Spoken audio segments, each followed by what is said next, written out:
What video games do you think help prepare you for real life? Oh, what a good question. I guess I'll take it away. This one I've kind of mentioned before, but I love the way Guitar Hero trained my fingers to be able to play the guitar.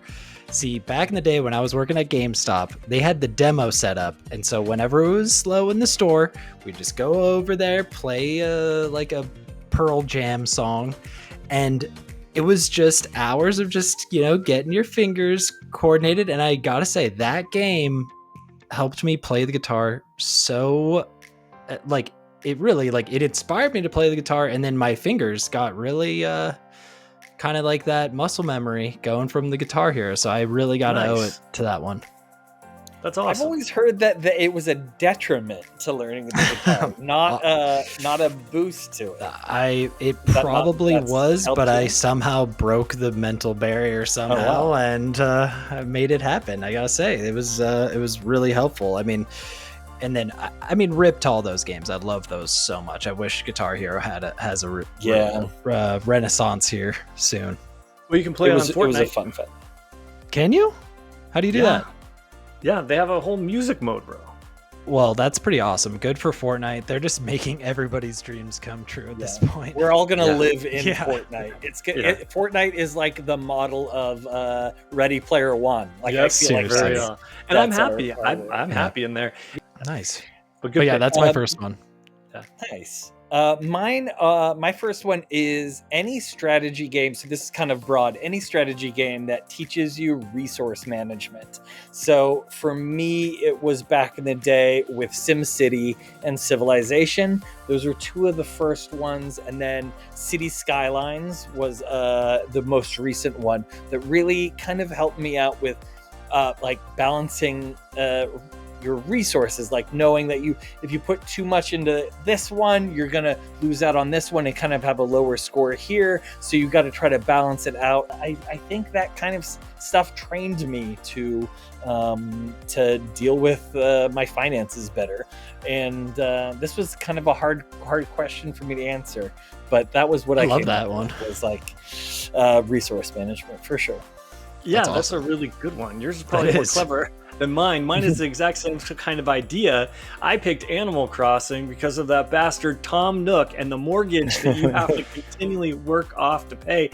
And then on top of that, you have to pay for all the furniture and the upgrades and all that sort of stuff. And your house is just this annoying thing that you want to go off and you want to go fishing. You want to go hang out with your buddy, the hippopotamus or the lion or something like that. But you can't because that bastard Tom Nook is always after you to pay the bills to keep your house. And it was the first time I had like a mortgage in a video game. And it kind of was like a wake up call. I was like, holy crap, this is like, it's a game, but this is what's going to happen to me when I actually buy a house. I'm going to have to play Bank of America, a ton of bells every month. Nothing like getting a letter of default in Animal Crossing.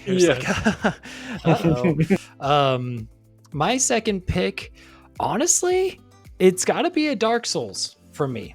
And that game, okay, it's all about taking risks in that game and going on a run with like 50,000 souls in your pocket, trying to survive the world that is so hostile.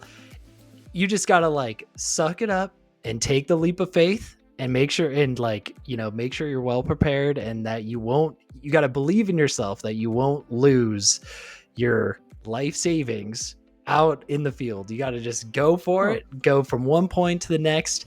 And honestly, that game really, like, I feel like that was the first one of those games that first of its kind where you're like, oh, I have all these, like, I can't lose these, like, and I can't spend them right now. Gotta risk it for the biscuit. Gotta risk it. You gotta risk it for the biscuit. And Dark Souls really made that happen for me. Good I like one. the way, I like the way you think about that. For me, it's always hubris. Hubris is always my downfall. I'm gonna be able to get to that next campfire or that next place. And I never do, and I always lose my life savings. So I know. That's so this one I'm fully serious about. It has helped me throughout my entire life, and it sounds so silly. but in the original Legend of Zelda game, it taught me the cardinal directions of northeast, south, and west. In the haunted or the endless forest, where you had to do it in a certain order, and me being a little peanut, not knowing what those directions meant, it taught me which way was north and which way was the I love that. Yeah, that's epic molding.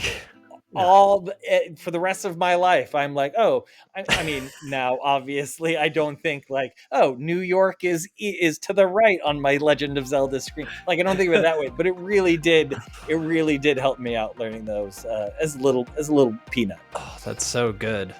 How about you, Dan? What's your last one?